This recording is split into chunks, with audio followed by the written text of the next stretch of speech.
before the call to prayer echoes from 1,000 minarets, before the first camel caravan crosses the dunes,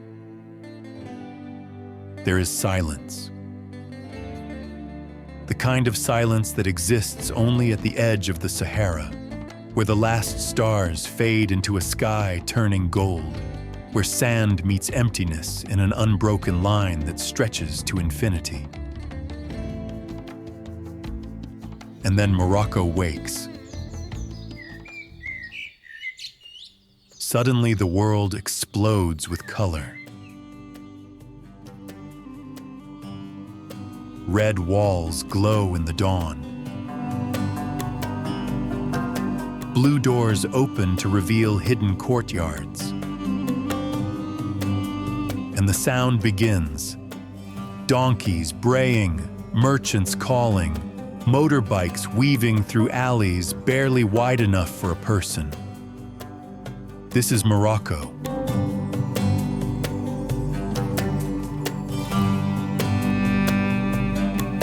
A country where Africa meets the Mediterranean across 13 kilometers of strait, where the Atlantic crashes against Saharan winds, where Berber kingdoms gave way to Arab dynasties, gave way to French colonialism, gave way to a modern nation that somehow holds all of it at once. From the labyrinthine souks of Marrakesh, where you can buy everything from saffron to snake oil, to the blue-washed mountain town of Chefchaouen, where every wall is a different shade of azure. From the medieval tanneries of Fez, where leather has been dyed the same way for 1,000 years, to the windswept ramparts of Essaouira, where the ocean never stops roaring. From the Hollywood Kasbahs of the desert route, where sandstone fortresses glow like gold, to the Sahara itself, where dunes rise higher than 15-story buildings and silence is absolute. Morocco is an assault on the senses, a country that refuses to be quiet, to be subtle, to be simple. I'm travel-framed, and for the next hour, I'm taking you on a journey through one of the most intoxicating countries on Earth. A place where getting lost is the whole point, where haggling is a form of conversation, where hospitality is sacred and strangers become friends over glasses of tea. If you're planning to visit Morocco, or if you're simply dreaming of souks and sunsets and desert stars, hit that subscribe button and join our community. Because we're about to dive deep into a country that will challenge everything you think you know about travel. Let's begin where most Moroccan adventures begin, in the Red City, in the chaos, in Marrakesh. The moment you step into Jemaa el-Fnaa, you understand why Morocco has a reputation for overwhelming visitors. This square, the beating, pulsing, screaming heart of Marrakesh, is not something you observe from a distance. It's something that swallows you whole. By day, the square is relatively restrained. Snake charmers sit cross-legged with cobras coiled in woven baskets, playing punji flutes, the snakes swaying hypnotically. Water sellers dressed in elaborate red costumes ring brass bells, offering cups of water from leather bags. Henna artists grab at passing tourists' hands, promising beautiful designs. Monkeys on chains perform tricks for coins. But this is just the opening act. As the sun begins to set over Marrakesh, as the temperature drops and the light turns golden, Jemaa el-Fnaa undergoes a complete transformation. Food stalls appear as if by magic. Within an hour, the square fills with over 100 cooking stations, each numbered, each competing for customers. Grills smoke with merguez sausages, lamb skewers, beef kebabs. The smoke rises in columns, visible across the entire Medina. Musicians play drums and tambourines, creating rhythms that pulse through the crowd. Storytellers gather circles of locals, speaking rapid Darija, hands gesturing wildly, the crowd erupting in laughter at punchlines you'll never understand. The energy is electric, chaotic, relentless. This is Morocco at full volume, with no filter, no restraint, no apology.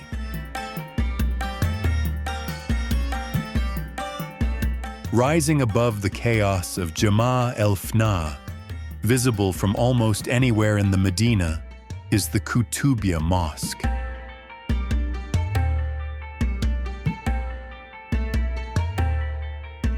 Its minaret stands 77 meters tall, a perfect geometric tower that has defined Marrakesh's skyline since 1158.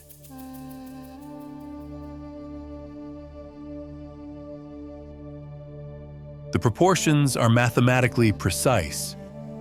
Each face of the tower features different decorative patterns: carved stone, ceramic tiles, arched windows. Yet the overall effect is harmonious, balanced. The top is crowned with 3 golden spheres, said to be made from the melted jewelry of the wife of the Sultan who built it.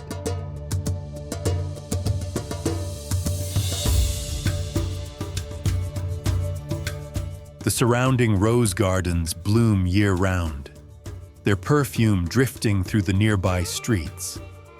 And 5 times a day, the call to prayer echoes from the minaret across the entire city. A sound so pervasive, it becomes the rhythm of Marrakesh itself. From Jemaa el-Fnaa, a dozen narrow alleys lead into the souks, and this is where the real Marrakesh reveals itself.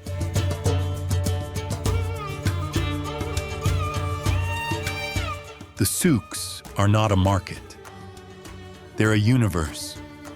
Miles of covered passageways, some wide enough for donkey carts, most barely wide enough for 2 people to pass. The ceilings are wooden slats that filter sunlight into shafts of dusty gold.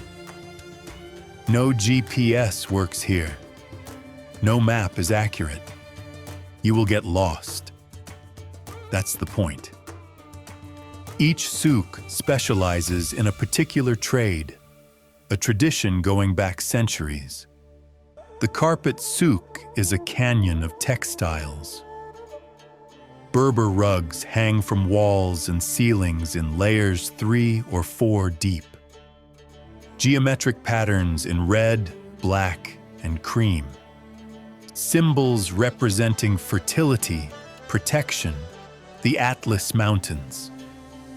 Shopkeepers will pull you inside, unroll dozens of carpets, tell you about the tribes that weave them, the natural dyes used, the months of work each one represents.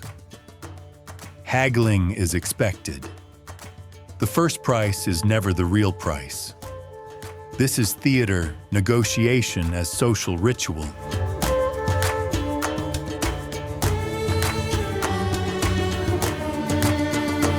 The spice square, Rabat Kedima, hits you before you see it. The smell of cumin, coriander, saffron, cinnamon, paprika, and ras el hanout, a blend of up to 30 spices, is so strong you can taste it. Vendors sit behind pyramids of ground spices, each mound a different earth tone.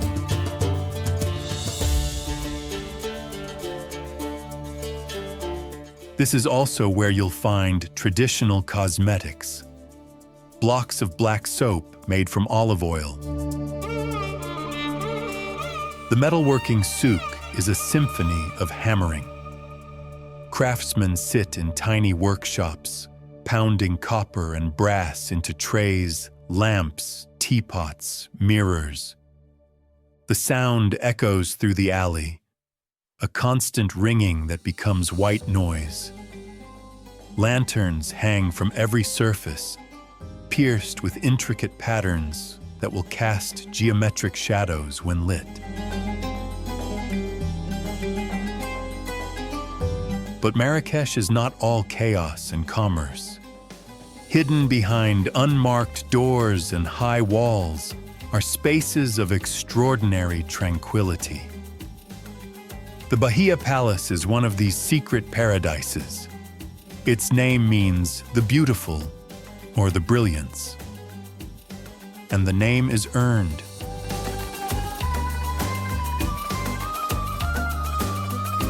Built in the late 19th century for Si Musa, the Grand Vizier to the Sultan, and later expanded by his son, the palace was designed to be the greatest palace of its time. You enter through a relatively plain door, and then you step into another world. The palace is a maze of courtyards, gardens, and rooms, each more elaborate than the last. The grand courtyard features a floor of white and gray Italian marble, laid in geometric patterns. The walls are covered in zellige, tiny ceramic tiles cut and arranged by hand into complex mosaics. Not a single tile is painted. Each is a solid color, and the patterns emerge from arrangement.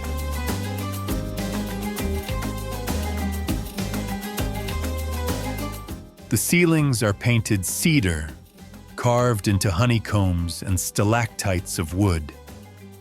Every surface is decorated. There is no blank space. The effect is overwhelming in the best way. Sunlight filters through stained glass windows, casting colored patterns on the marble. Fountains trickle in the centers of courtyards. The sound of water, a constant presence. The exterior is plain, sometimes deliberately ugly. High walls, no windows facing the street, simple doors.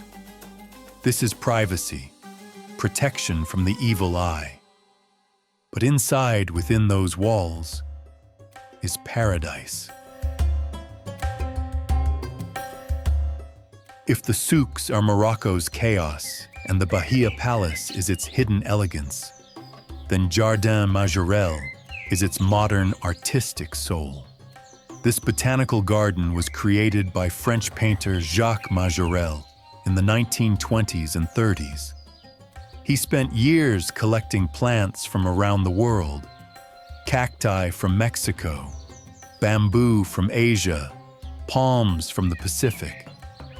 And he painted his villa and the garden structures in a color he invented, Majorelle blue.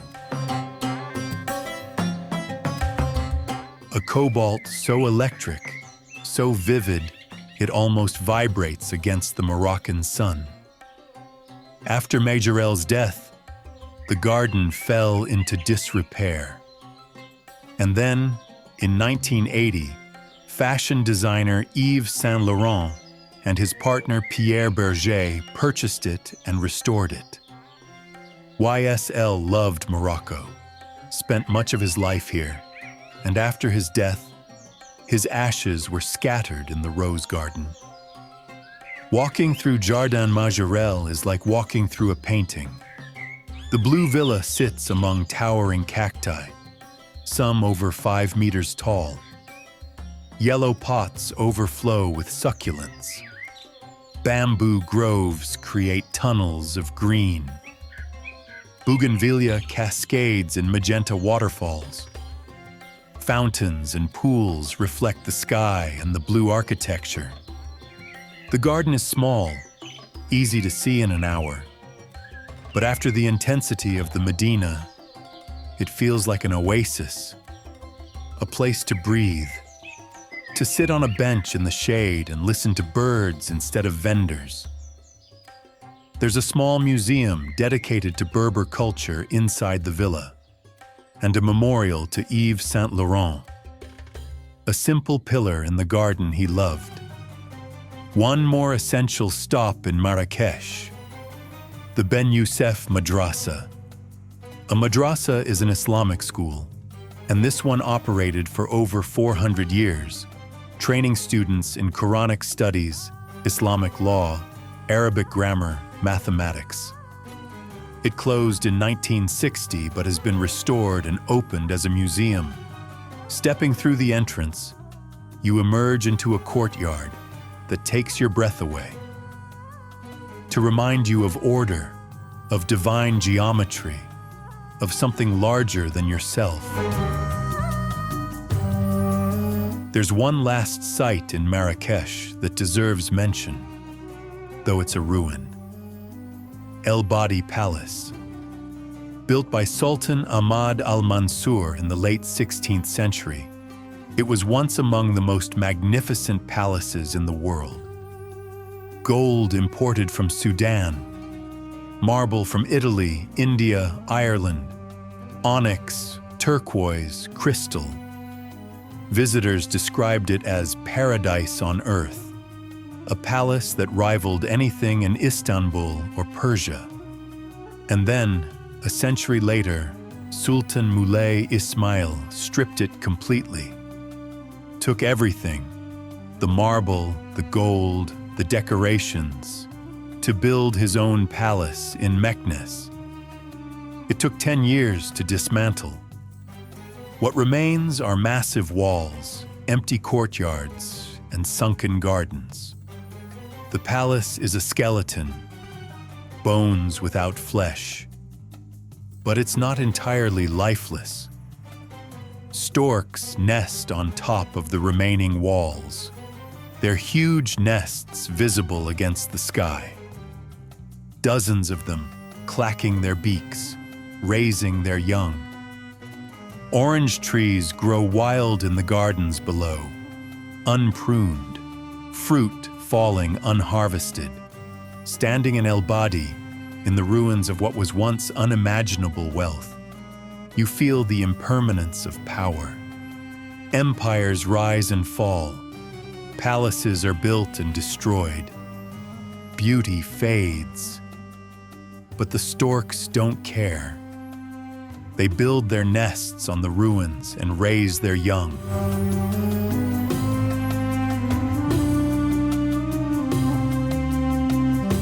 From the red chaos of Marrakesh, we journey north, into the Rif Mountains, to a town that looks like someone spilled paint down a hillside, to a place so photogenic it's almost unreal. This is Chefchaouen, the Blue Pearl. The first question everyone asks about Chefchaouen is, why is it blue? The answers vary. Some say Jewish refugees who settled here in the 1930s brought the tradition from their communities, where blue represented the sky and heaven. Others claim it repels mosquitoes, which don't like the color blue. Still others say it keeps houses cool, reflecting heat. Some locals say it's simply beautiful, and beauty needs no justification. The truth is probably a combination of all of these, mixed with tradition, tourism, and the fact that once a few houses were painted blue, others followed. And now the entire Medina is blue, and repainting is a communal activity that happens every spring. But the why doesn't really matter. Because walking through Chefchaouen is like walking through a dream. Every wall is blue, not one shade, but dozens. Sky blue, powder blue, cobalt, azure, turquoise, periwinkle, navy. Doors are painted in contrasting colors to make them stand out. Sunshine yellow, deep red, forest green, burnt orange. Flower pots overflow with pink and red geraniums, purple bougainvillea, white jasmine. Staircases painted in alternating shades of blue led up and down the hillside. And everywhere, there are cats. The cats of Chefchaouen are famous. They lounge on blue steps in the sun. They sleep in doorways. They walk across walls with complete confidence. They're well fed by locals and tourists alike, and they seem to know the entire town belongs to them. Orange tabbies against blue walls, black cats on white stairs, calico cats stretched across colored doorsteps.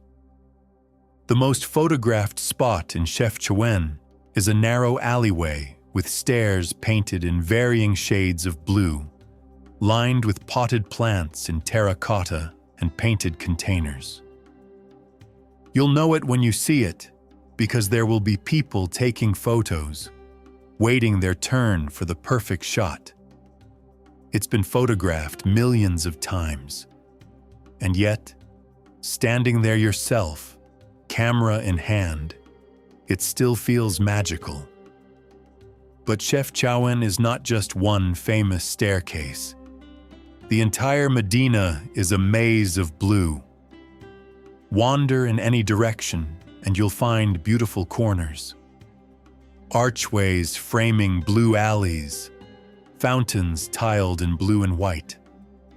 Shops with blue walls displaying colorful wares, woven baskets, leather bags, striped blankets. The main square, Plaza Outa El Hammam, is the social heart of Chefchaouen. Cafes line the square, their tables spilling out onto the cobblestones.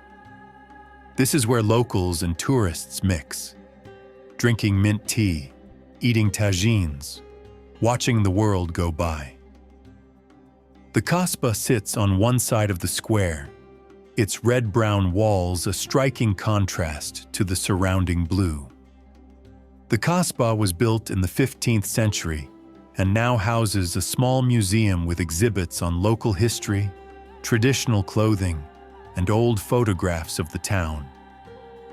You can climb the tower for views over the blue Medina and the green mountains beyond. The Great Mosque, with its unique octagonal minaret, anchors the other end of the square. But the exterior alone is worth seeing. The minaret is covered in green tiles, the color of Islam, standing out against the blue backdrop. Just outside the Medina walls, a 10-minute walk through regular residential streets, is Ras el-Fnaa.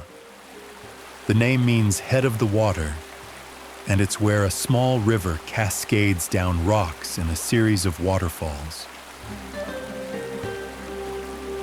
Small cafes perch above the falls, offering fresh orange juice, mint tea, and views of the water and the women working below.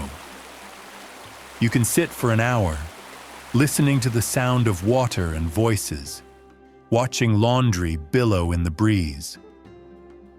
For the best view of Chefchaouen, you need to hike up to the Spanish Mosque. It's a 30-minute walk up a dirt trail that starts near Ras el-Fnaa. The path is steep, winding through olive groves and scrubby hillside. The mosque itself is simple. White walls, a small dome, often empty. It was built by the Spanish in the 1920s, but never actually used much. But the view from here is why you came. The entire blue Medina spreads below you, contained within its ancient walls. From this height, you can see the patterns, the way blue roofs cluster together, the way minarets punctuate the skyline, the way the town nestles into the hillside with green mountains rising behind it.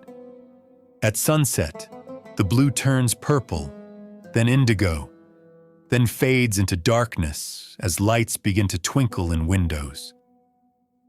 This is the golden hour, when photographers crowd the hillside, cameras clicking, trying to capture the moment when the blue city glows.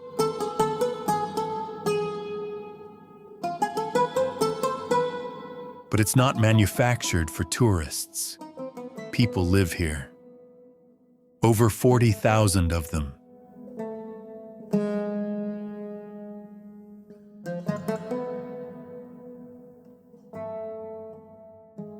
The blue is not a tourist attraction that happens to have a town attached. It's a living town that happens to be blue. And that's what makes it special. Every spring, families repaint their houses. It's a community effort. Neighbors helping each other, mixing the blue wash from lime and water and blue pigment.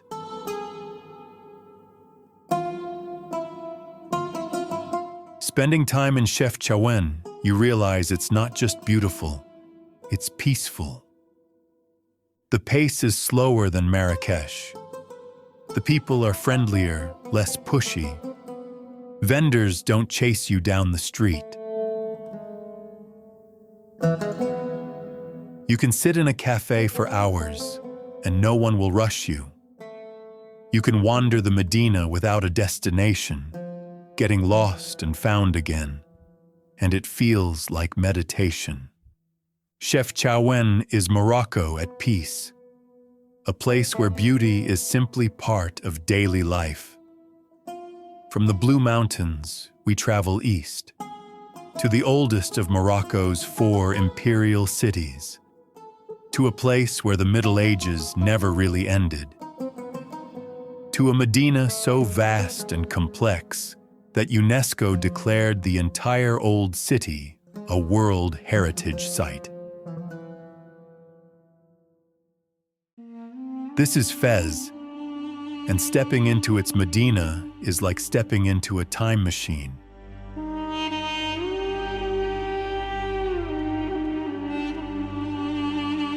Fez el-Bali, Old Fez, is the largest car-free urban area in the world.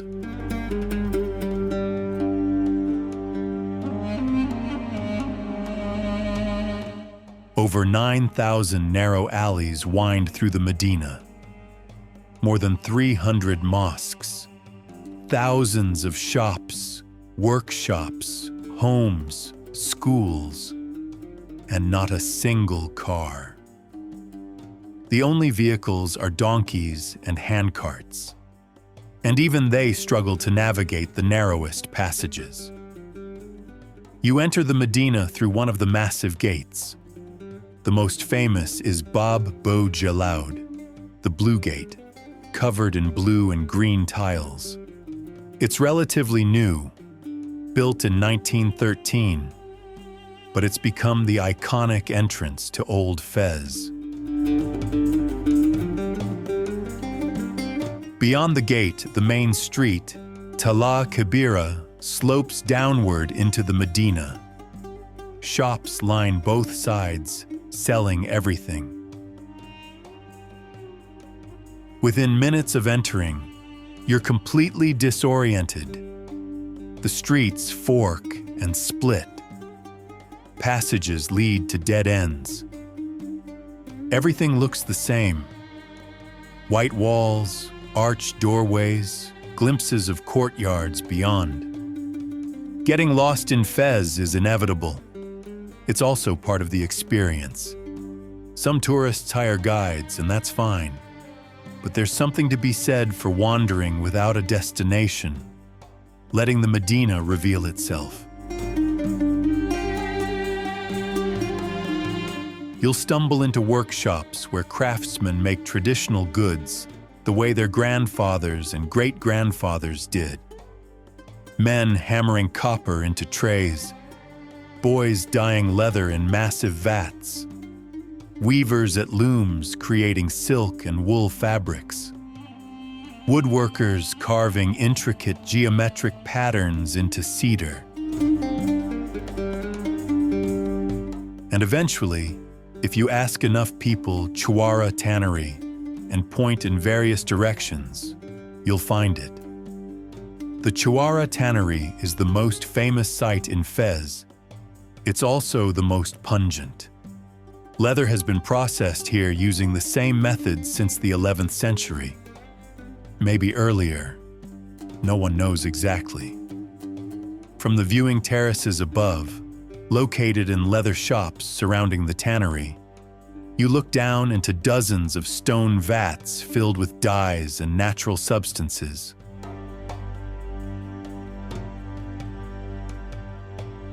Each a different color, arranged in a honeycomb pattern.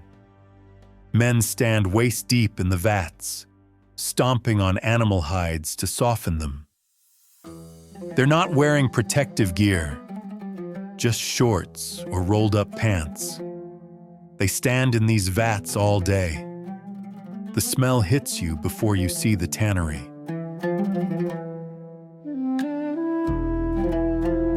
After dyeing, the hides are laid out on rooftops to dry in the sun, creating a patchwork of colors visible from the surrounding hills. The leather produced here is famous. Soft, durable, beautifully colored. It's made into bags, jackets, shoes, belts, poofs, ottomans. And despite the smell and the harsh working conditions, the tannery continues because the leather is worth it. Watching the tanners work, you realize this is not a museum. This is not a show for tourists. This is actual industry, functioning exactly as it has for 1,000 years. And yes, it smells terrible, but it's real.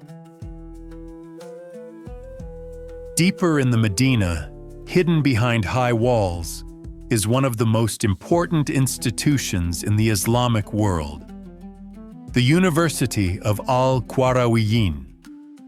Founded in 859 AD by Fatima al-Fihri, a young woman who used her inheritance to build a mosque and educational center. According to UNESCO and Guinness World Records, it is the oldest continuously operating university in the world. Older than Oxford, older than Cambridge, older than any European university. For over 1,000 years, students have studied here. Islamic theology, yes, but also mathematics, astronomy, medicine, geography, history. This was a center of learning when much of Europe was in the Dark Ages. Ibn Khaldun, one of the greatest historians and philosophers in Islamic history, studied here. The university is still active, still teaching, still a functioning mosque. You can glimpse its green-tiled roof, its beautiful courtyard, its ancient architecture. And just knowing it's there, still operating after 11 centuries, gives Fez a gravitas that few cities can match.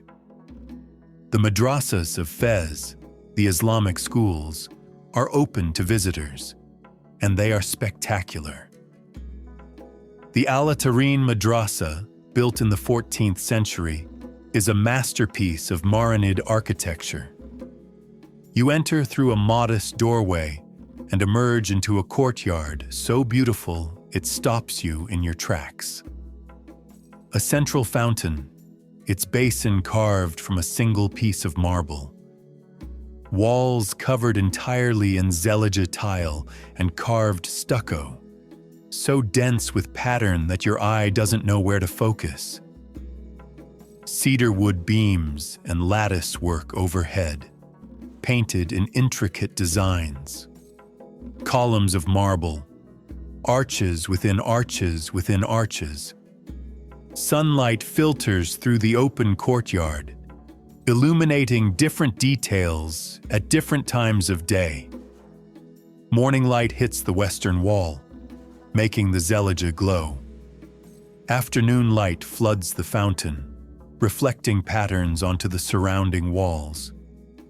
The Bouinania Madrasa, built slightly later, is even larger.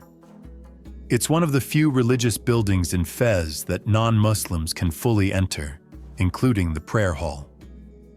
The craftsmanship is extraordinary. Carved plaster so fine it looks like lace. Zellige tile and patterns so complex you could study them for hours. One last sight in Fez, though you can only photograph it from outside. The Royal Palace, Dar el Maksen. It's an active royal palace, so visitors cannot enter. But the entrance is worth seeing. 7 massive doors covered in brass, polished to a golden shine. Intricate geometric patterns, flanked by Zellige tile walls. It's the most photographed royal palace gate in Morocco. And it's a reminder that Fez is still an important city, not just a tourist attraction preserved in amber. The king occasionally stays here. Government functions are held here, and the city remains relevant, even as it preserves its past. From the medieval streets of Fez, we begin a journey south, over mountains, through valleys, following a route that caravans have used for centuries, a route that Hollywood discovered and now uses as the backdrop for sword and sandal epics. This is the Road of Kasbahs, the movie route. The drive from Marrakesh to the Sahara is not quick. It's a full day, sometimes 2, depending on how many stops you make. But the journey itself is as important as the destination. You start by climbing into the Atlas Mountains via the Tizi and Tichka Pass. The road is a series of switchbacks, climbing higher and higher, each turn revealing a new vista. Green valleys below, snow-capped peaks above. And in the spring, the hillsides burst with wildflowers. At over 2,100 meters, the pass is the highest major road in North Africa. Even in summer, it can be cold. In winter, it sometimes closes due to snow. Argan trees grow only in southwestern Morocco, and their nuts produce an oil that's become famous worldwide. Used in cooking, used in cosmetics, expensive and precious. The cooperatives are run by Berber women who crack the hard nuts by hand, grind the kernels, and extract the oil. It's labor-intensive work, and they're happy to demonstrate and sell.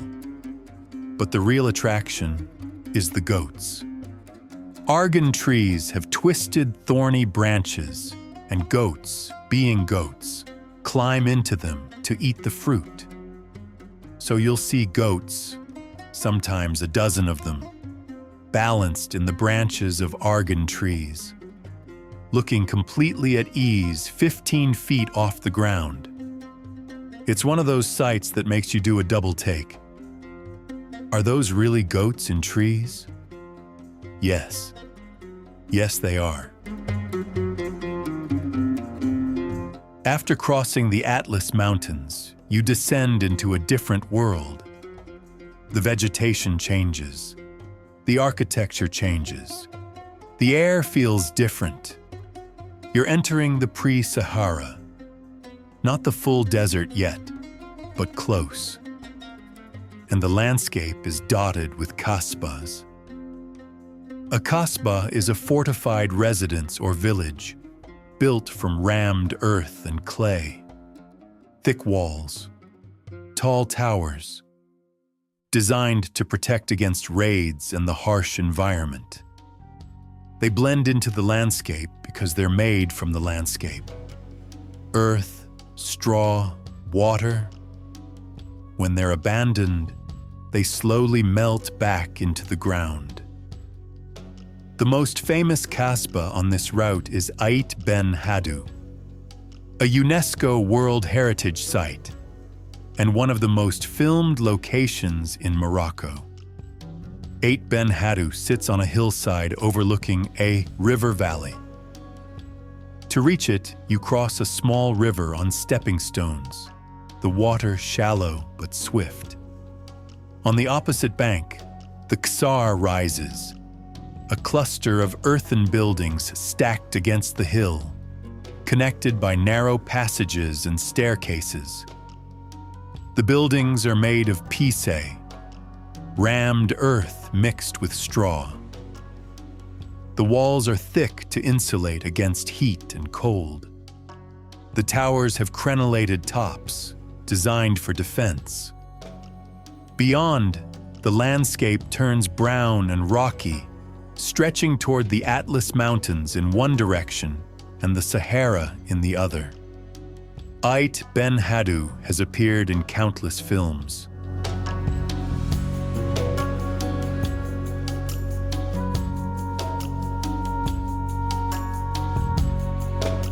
"30 kilometers away is Ouarzazate, often called the Hollywood of Africa or the Moroccan Hollywood. The town itself is unremarkable. But just outside are the Atlas Film Studios, and they're massive. Built in 1983, the studios have hosted over 100 international productions. Massive sets have been constructed and left standing. Egyptian temples with fake hieroglyphics, Tibetan monasteries, medieval castles, ancient Roman cities. You can tour the studios and walk through these surreal landscapes. It's strange, seeing a Jerusalem street next to a Cleopatra palace next to a gladiator arena. All fake, all empty, all baking in the Moroccan sun. But it's a testament to Morocco's landscape diversity. The road continues south, through the Draa Valley, with its ribbon of green palm trees, through villages of flat-roofed mud brick houses,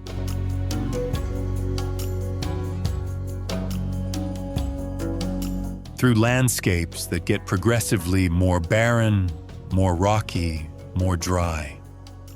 And then, in the distance, you see them, rising from the horizon like a mirage, the dunes, the Sahara. The Sahara is not one thing.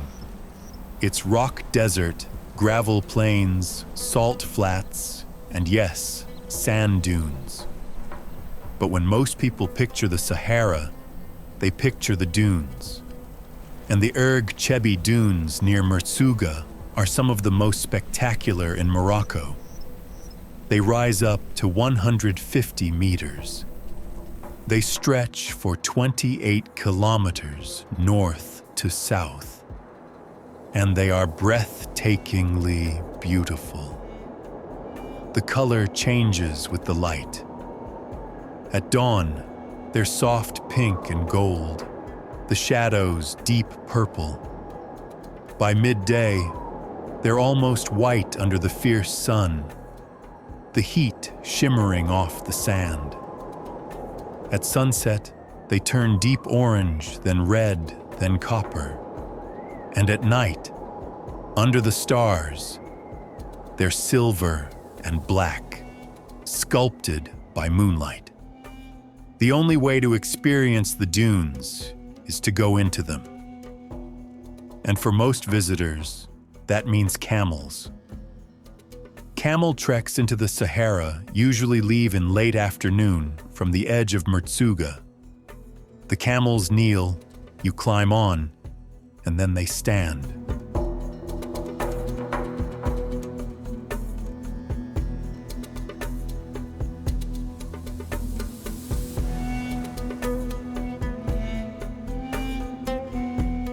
The caravans walk in single file, following the ridgelines of the dunes.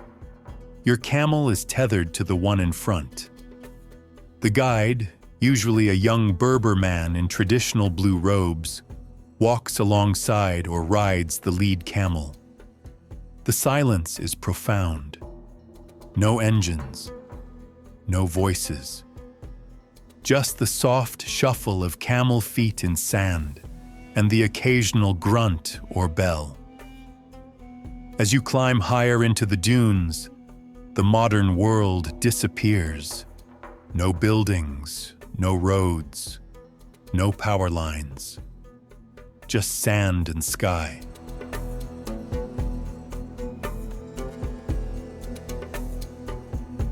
You ride for an hour or more, winding between dunes, climbing ridges, and then, in the distance, you see the camp. Desert camps range from very basic Berber tents to luxury setups with actual beds, private bathrooms, even electricity from solar panels. But the concept is the same. Tents arranged around a central area with a campfire, carpets and cushions inside, dinner cooked over fire or on gas burners, tagine, couscous, salad, bread, fruit. After dinner, the guides bring out drums. They play traditional Berber rhythms, sometimes singing in Tamazight, the Berber language.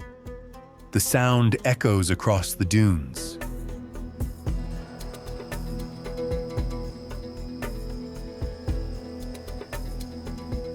And then the stars come out. If you've spent most of your life in cities, you've never seen stars like this. The Milky Way is a river of light across the sky. No light pollution, no sound pollution. Just you and the desert and the universe. It's humbling, and it's exactly what people come to the Sahara for. In the morning, you wake before dawn, climb to the top of a nearby dune, and watch the sun rise over the Sahara. And for 20 minutes, the desert is perfect. Cool enough to be comfortable, warm enough to feel the sun. Beautiful beyond description. Some people cry, some sit in silence. And after the sensory overload of Marrakesh, the blueness of Chefchaouen, the medieval chaos of Fez, the Sahara offers something different. Space, silence, simplicity. Just sand and sky and stars. It's a place that makes you feel very small. And somehow, that's exactly what you need. From the endless sands, we travel west, to the Atlantic coast, to Morocco's largest city and its most famous landmark. This is Casablanca. And while the city itself is modern and sprawling, there's one reason everyone comes here. Casablanca is not a tourist city. It's Morocco's economic engine, the largest port, the financial center, the industrial hub. It's where business happens, where money flows, where Morocco interfaces with the global economy. Wide boulevards, modern high-rises, shopping malls, traffic jams. In many ways, it could be any large coastal city. but then you see it. Rising from the edge of the Atlantic Ocean, dominating the skyline. Impossible to miss.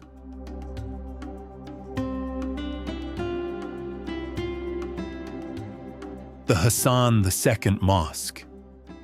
Completed in 1993, it's the second largest mosque in Africa, after the one in Algiers. Its minaret is the tallest in the world at 210 meters, and it's one of the few mosques in Morocco that non-Muslims can enter. The mosque is built partially over the ocean. Waves crash against the breakwater that supports it, sending spray into the air. From certain angles, it looks like the mosque is floating. The exterior is stunning. White and pale green marble, intricate zellige tilework, carved stone in geometric patterns. The minaret is decorated on all four sides with different designs, each perfect in its symmetry. Inside, the scale is overwhelming. The main prayer hall can hold 25,000 worshippers, with room for another 80,000 in the courtyard and surrounding areas. The floor is heated green marble and granite. The ceiling is painted cedar, carved into complex patterns. Massive chandeliers hang from the ceiling, made from Murano glass and brass. Some weigh over 50 tons. The mihrab, the niche indicating the direction of Mecca, is carved from white marble and surrounded by zellige tile in shades of green and blue.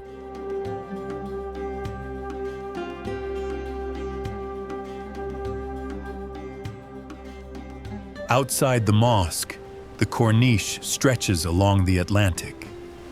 This is Casablanca's beachfront, and it feels more Miami than Morocco. Modern cafes and restaurants.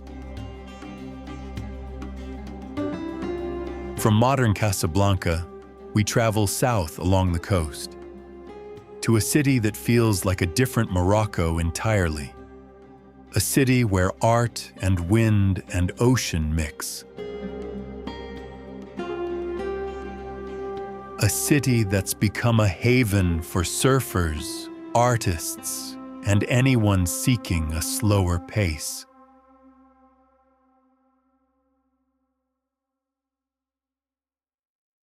This is Essaouira. The first thing you notice about Essaouira is the wind.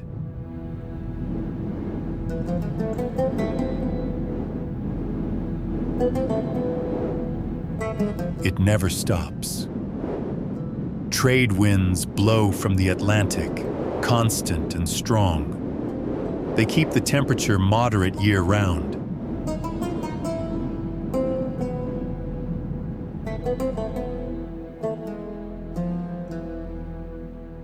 They make Essaouira one of the best windsurfing and kitesurfing destinations in the world.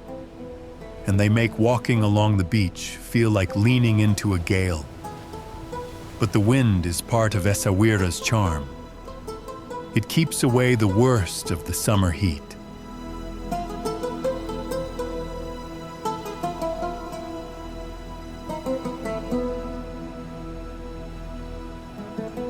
It fills the air with salt spray and the cries of seagulls.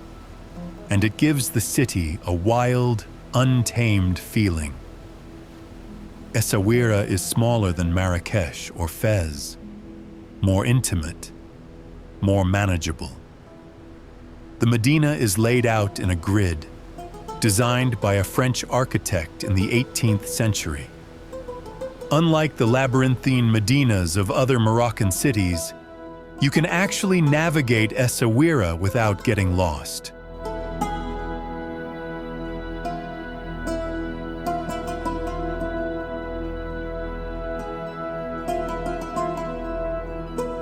The buildings are white and blue, not the electric blues of Chefchaouen, but softer. Sea blues, sky blues, faded blues, worn by wind and salt. The atmosphere is relaxed, bohemian.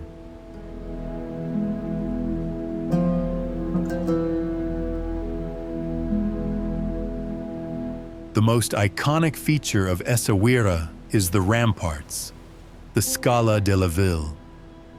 These fortified walls run along the ocean, protecting the Medina from both invaders and storms.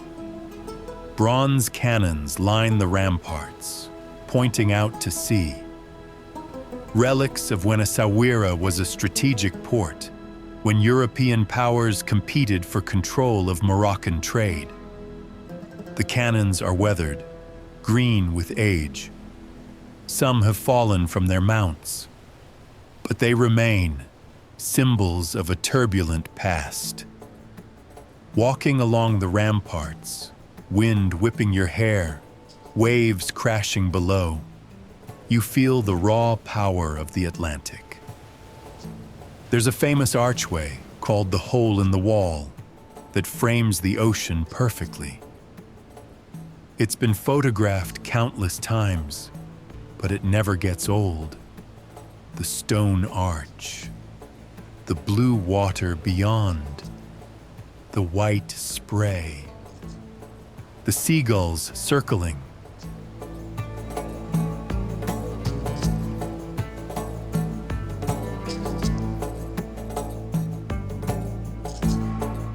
And walking here, you can see why. The ancient walls, the cannons, the dramatic ocean backdrop. It looks like a fantasy setting because it almost is. The port of Essaouira is the heart of the city's economy. Blue fishing boats fill the harbor, dozens of them, their paint bright against the gray water. Fishermen unload their catch right off the boats. Sardines by the crate, mackerel, squid, sometimes larger fish, tuna, swordfish. Seagulls swarm in massive flocks, screaming and diving, fighting over scraps. The noise is constant. The smell of fish and salt water is strong. You can buy fresh fish from the boats and take it to the nearby grills, where it's cooked over charcoal and served with bread, salt, and lemon. Simple, delicious, about as fresh as fish can possibly be.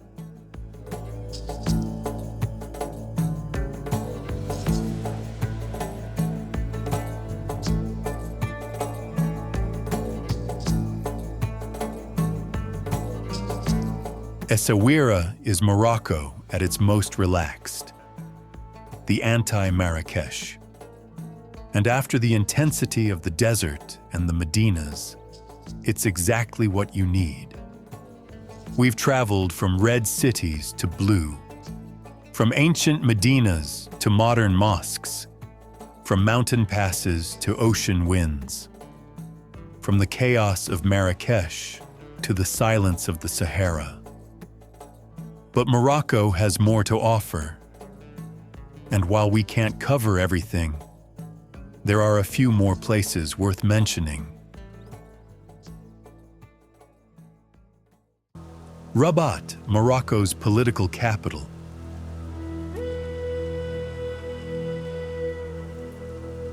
Sits on the Atlantic coast north of Casablanca.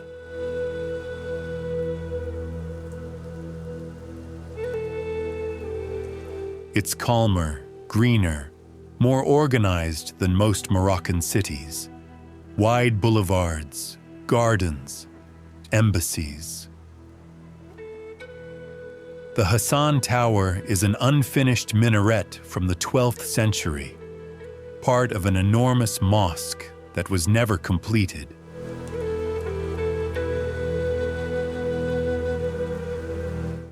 The tower stands alone, surrounded by hundreds of columns, remnants of what was supposed to be the world's largest mosque. It's a monument to ambition and the limits of even the greatest empires. Next to it is the mausoleum of Mohammed V, the grandfather of the current king. It's built from white marble and green tile, guarded day and night by the royal guard in traditional uniforms. Visitors can enter and view the tomb, a surprisingly accessible monument for a royal burial site.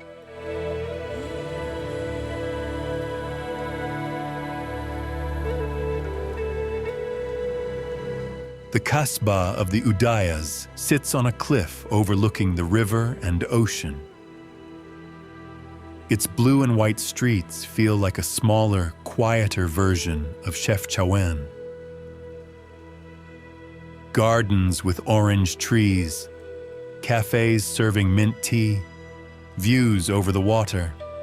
Rabat is often overlooked by tourists rushing between Casablanca and Fez.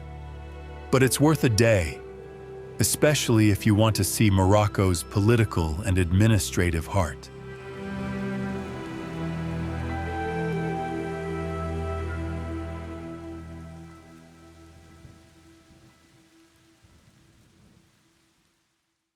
Ouzoud Waterfalls in the Middle Atlas Mountains are among the most impressive in North Africa.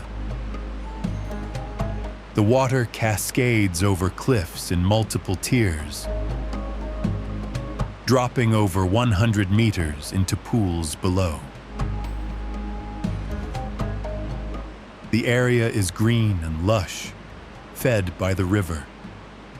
Rainbow mist hangs in the air, and wild Barbary macaques, monkeys, live in the surrounding forest. They're used to humans and will come close, hoping for food. You can hike to the base of the falls, feeling the spray. You can take boat rides on the pool. You can swim, though the water is cold. It's a popular weekend destination for Moroccan families. Volubilis, near Meknes, is Morocco's best preserved Roman ruin. It was a Roman city for several centuries, an outpost of the empire on the edge of the known world. The ruins cover a large area. Columns still stand. The outline of houses, baths, a basilica, a capitol building, and most impressively, mosaics. The mosaic floors remain largely intact, protected now by modern roofing. They depict gods, mythological scenes, animals, geometric patterns. The colors, blues, reds, yellows, blacks, are still vivid after nearly 2,000 years. Walking through Volubilis, you're reminded that Morocco's history goes deeper than Islam. Romans were here. Before them, Berbers. Before them, Phoenicians. Layer upon layer of civilization, each leaving its mark. Agadir, on the southern Atlantic coast, is Morocco's main beach resort. It was almost completely destroyed by an earthquake in 1960 that killed 15,000 people. The city was rebuilt from scratch, which means it's modern, planned, and lacks the historic character of other Moroccan cities.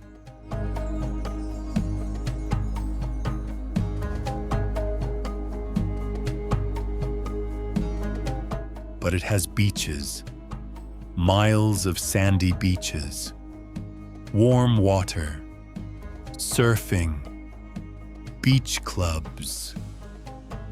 European tourists, especially from Germany and the UK, flock here in winter, seeking sun. It's more packaged tourism than cultural exploration. But if you want a few days to relax by the ocean, Agadir delivers. The old Kasbah, perched on a hill above the city, survived the earthquake. Or rather, its ruins survived. You can hike up for views over the city and ocean.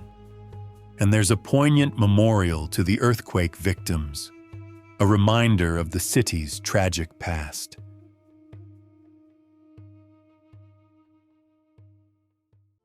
Morocco is not one thing. It's hundreds of things, all coexisting, sometimes clashing, always fascinating.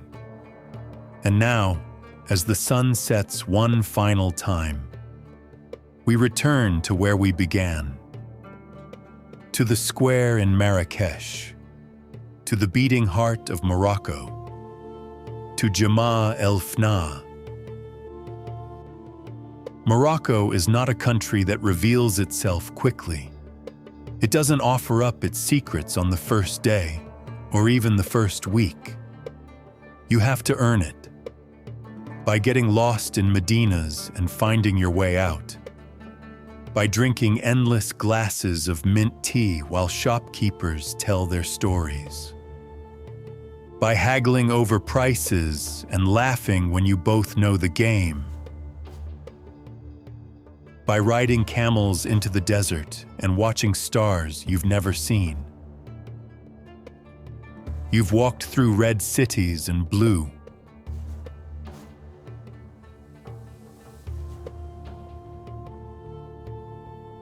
You've climbed into mountains and descended into deserts. You've seen ancient tanneries and modern mosques. You've witnessed traditions that are 1,000 years old still practiced daily. And somewhere along the way, Morocco stopped being a checklist of sights. It became an experience, a feeling, a transformation. You're not the same person who arrived in Marrakesh. You've been challenged, overwhelmed, confused, amazed. You've learned that getting lost is sometimes the best way to find something. That chaos can be beautiful. That hospitality is a value older than any religion.